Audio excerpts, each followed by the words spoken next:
Imagine waiting for the most important news of your life. Now, imagine that news was about your freedom, and it was kept from you for more than 2 long years. This is not a story, it is a true part of history. On June 19, 1865, over 250,000 enslaved black people in Texas finally learned they were free. This news was not late because it traveled slowly. It was hidden on purpose. Their freedom had been declared years earlier, but the message was stopped by those who wanted to keep them in chains. This is the story of a delayed dream and the true meaning of Juneteenth. To understand this, we must go back to a big, important announcement called the Emancipation Proclamation. Emancipation means to be set free. A proclamation is an official order from a leader. President Abraham Lincoln made this order in the year 1863 during a great fight called the Civil War. The order said that all enslaved people in the states that were fighting against the country were now free. These states were called the Confederate States. The proclamation was a promise of freedom, a powerful light of hope. But a promise has to be heard before it can be felt. During the war, the state of Texas was very far away from most of the fighting. It was like a forgotten corner of the country where the new rules were not being watched. Because of this, many people who owned enslaved people moved to Texas. They thought it was a safe place to continue the terrible practice of slavery. They brought with them thousands more enslaved black men, women, and children, forcing them to work on large farms called plantations. For these enslaved people, Texas was not a place of safety. It was a place where their suffering grew, far from the eyes of the Union Army that was fighting for their freedom. The main reason for the 2-year delay was a cruel and simple one: greed. The enslavers in Texas knew about the Emancipation Proclamation. They heard the news that the people they held as property were legally free. But they chose to hide this truth. They wanted to steal one more harvest. They forced the enslaved people to work in the cotton fields, planting and picking under the hot sun, even though they were supposed to be free. The enslavers put their desire for money above the lives and freedom of human beings. This was not a misunderstanding. It was a deliberate choice to keep people in bondage. They controlled what news was shared, making sure the promise of freedom never reached the people who needed to hear it most. Every day of those 2 years was another day of stolen life and stolen labor. Even when the Civil War finally ended in April of 1865, freedom did not arrive in Texas. The war was over, but the systems of control were still strong. The enslavers still held the power, and they were not going to give it up easily. A law is only as powerful as the people who enforce it. Freedom on paper was not the same as freedom in real life. For the enslaved people of Texas, the waiting continued. They needed more than a proclamation. They needed someone to arrive and make that promise of freedom real. Then, on June 19, 1865, everything changed. A ship from the Union Army sailed into the harbor of Galveston, Texas. From that ship, 2,000 soldiers marched into the city. They were a sign that the war was truly over, and that a new authority, a new power, was now in charge. Leading them was a man named General Gordon Granger. He walked to a building in the center of town and stood on a balcony for all to see. In his hand, he held a piece of paper. This was not just any paper. It was a special message called General Order Number 3. With a loud, clear voice, General Granger read the words that should have been heard 2 years before. The order said that all enslaved people in Texas were free.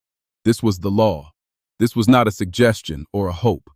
It was a fact, backed by the power of the United States Army. For a moment, there was silence. The words hung in the hot Texas air. Could it be true? After a lifetime of pain and forced work, could they really be free?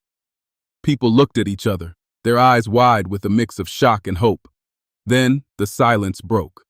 A quiet cheer grew into a loud roar of joy. People dropped their tools in the fields. They ran out of the houses they had been forced to serve. They hugged strangers and family alike, tears of happiness streaming down their faces. This was a celebration unlike any other. It was a burst of pure, powerful feeling. People danced in the streets and sang songs of freedom. They had waited so long for this day, a day many thought would never come. This powerful moment was the very first Juneteenth. The name comes from putting together the words June and 19th. It marked the day that freedom finally reached the last group of enslaved people in the United States. It was a day for parades, for prayer, and for families to come together. They shared food and told stories, promising to never forget this day. They promised to remember the long, hard journey and the moment that the news of freedom finally arrived. But this joyful celebration was only the beginning of a new, difficult journey. Being told you are free is one thing. Being truly free is another. The newly freed people had nothing. They did not own the land they had worked on, the houses they had lived in, or even the clothes they wore. They faced a world that was still very unfair. Many of the old slave owners were angry and did not want to accept the new reality. Freedom was a powerful word, but it did not magically create homes, jobs, or safety. The struggle for true equality had just begun. The story of Juneteenth is not just about the end of a long wait. It is a powerful lesson that connects directly to our lives today. It teaches us that freedom is not real just because a rule is written down on paper.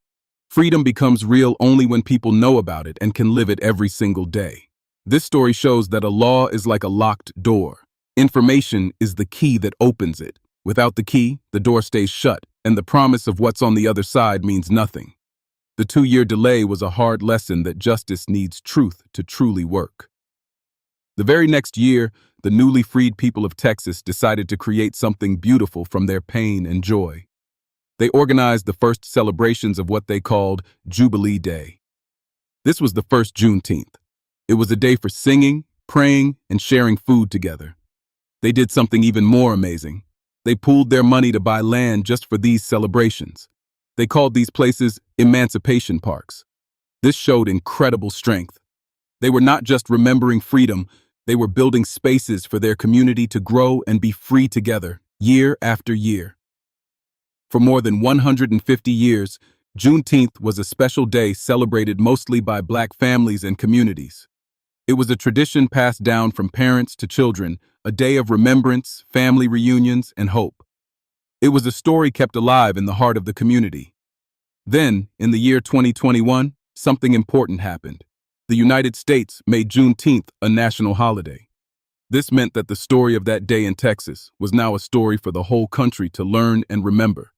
It was a big step in sharing this important piece of history with everyone. The true story behind Juneteenth leaves us with a deep and important question. It asks us to think about the difference between a promise of freedom and the feeling of being truly free. The two are not always the same. It reminds us that we must always pay attention. We must make sure that the promises of fairness and justice are real for every person in every community. The lesson of Juneteenth is a guiding light, showing us that the work for true freedom is a journey we are all on, together. The story of freedom did not end on that summer day in Texas. It was just the beginning.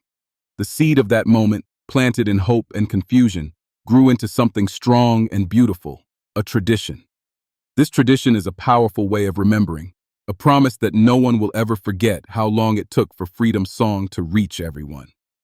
The very first celebrations were simple but full of meaning. People gathered in fields and at churches. They prayed together and sang songs of joy. A very important part of the day was hearing the words of General Order No. 3 read out loud. It was a way to hear the promise of freedom for themselves, again and again. These gatherings were also a time for families. For years, slavery had torn families apart, selling parents and children to different places. Juneteenth became a day to search for lost loved ones. It was a time of hopeful reunions, as people traveled from town to town, looking for a familiar face, a brother, a mother, or a child. But finding a place to celebrate was not always easy. In many towns, Black people were not allowed to use public parks. So, they did something amazing. They pooled their money together, dollar by dollar, and bought their own land.